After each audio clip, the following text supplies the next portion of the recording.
And to details, President Abdel Fattah el-Sisi directed on Thursday to offer all Egyptian resources and available assistance to support Libyan people in all fields, in addition to expanding channels of cooperation between the two countries. These came during the President's meeting with Prime Minister Mustafa Madbouli to review the outcomes of his latest visit to Libya, where he headed a senior cabinet delegation. The Prime Minister reviewed all files and issues that had been discussed with the Libyan side, including a consensus over reopening Egyptian diplomatic missions in Libya in the nearest time. This in addition to Libya's request for Egypt's support through taking all necessary procedures to return Egyptian workers to Libya, as well as facilitating transportation movement between the two countries. The two sides also probed the possibility of depending on Egyptian companies, especially in the fields of electricity, housing and transportation, to carry out various suggested projects in the coming stage in Libya.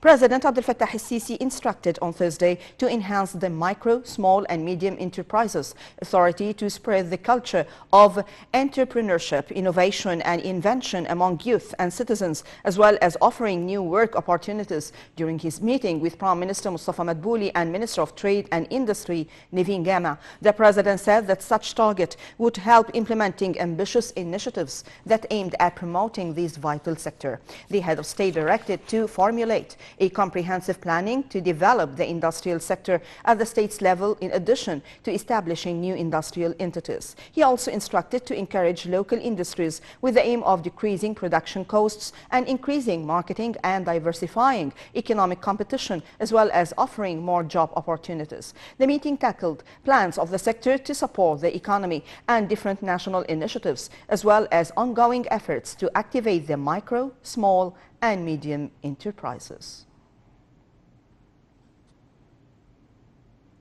President Abdel Fattah el-Sisi greeted the nation on Thursday on the anniversary of the 10th of Ramadan war victory over Israel, which in 1973 coincided with the 6th of October. The President wrote on his official Facebook page that the occasion reflects the genius abilities of the armed forces in restoring land and defeating the impossible. On that glorious day, the President extended a message of respect and appreciation for the country's martyrs who made the great victory possible.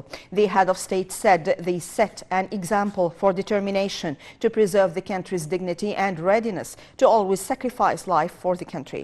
Meanwhile, President el-Sisi received greetings from the state's high-ranking officials, including Minister of Interior Mahmoud Tawfiq, Mufti of the Republic and Grand Imam of Al-Azhar Sheikh Ahmad al-Tayyib, Parliament Speaker Hanafi al-Gibali and Senate Speaker Councillor Abdel Wahab Abdel Raziq.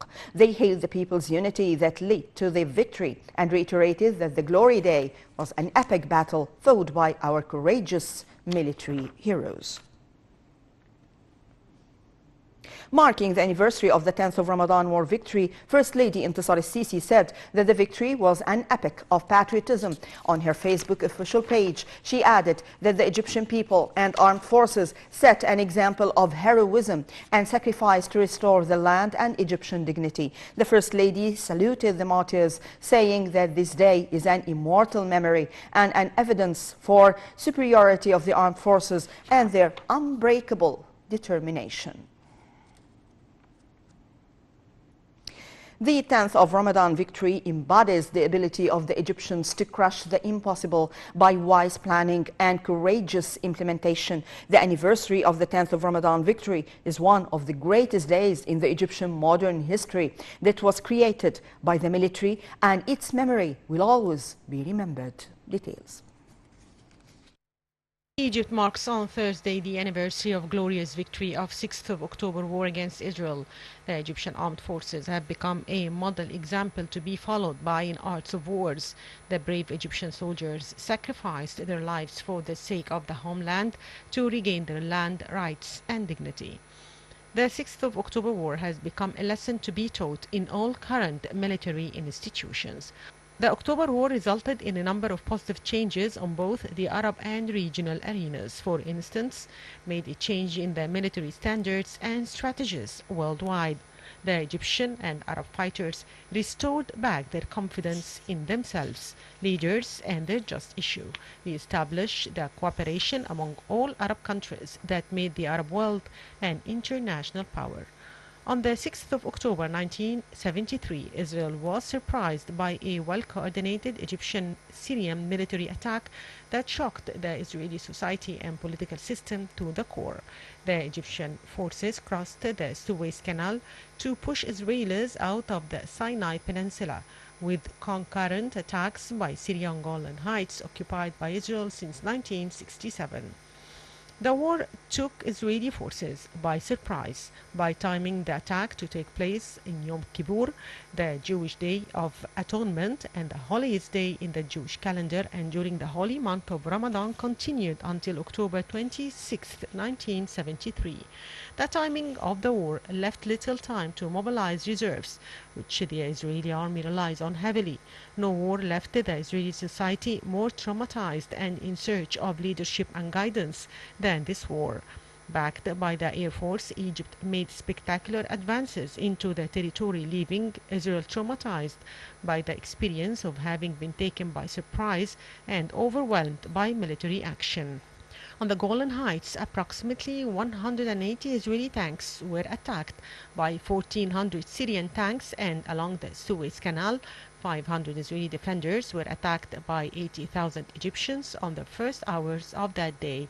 The crossing was bold as Egyptian forces dissolved a giant defensive sand berm, the Bar-Lev line, using high-pressure water hoses. The 100-kilometer line was built by Israel on the eastern side of the Suez Canal after 1967 war, prevented Egyptian tanks from entering Israeli-occupied Sinai for 6 years, despite their nuclear weapons, advanced intelligence and alliance with the strongest country on earth. Israel was defeated and taken by surprise.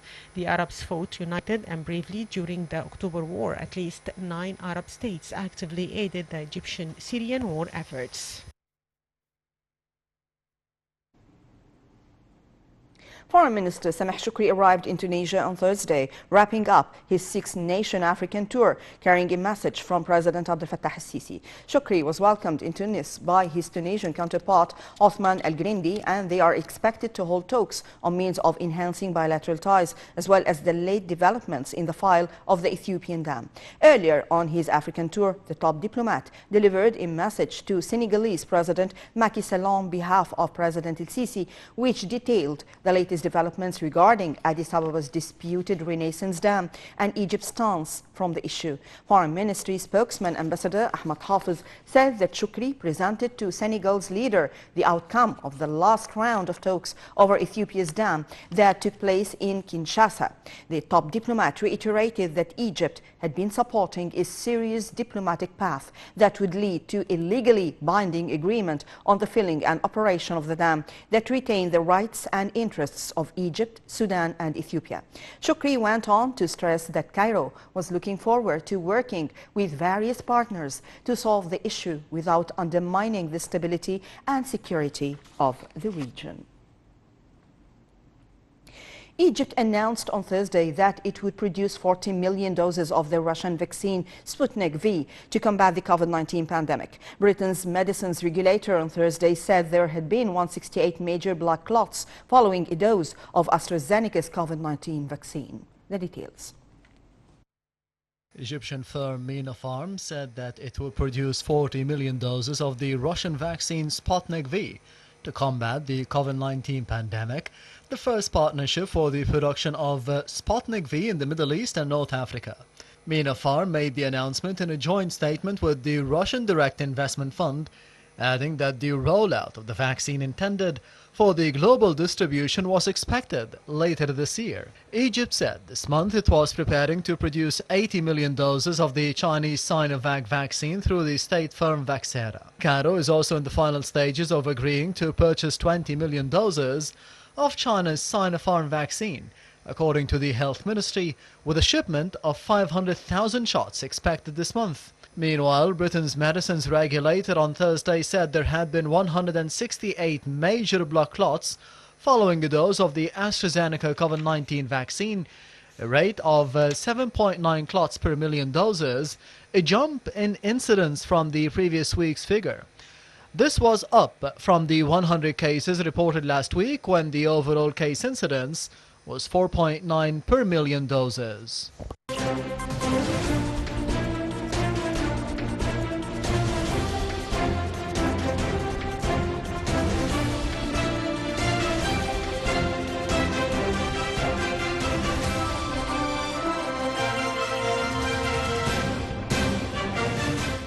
And to details, Egypt stock market indices fluctuated on Thursday. The main EGX 30 lost 0.4%. The small and medium EGX 70 soared 2.08%. The more expanded EGX 100 soared 1.51%.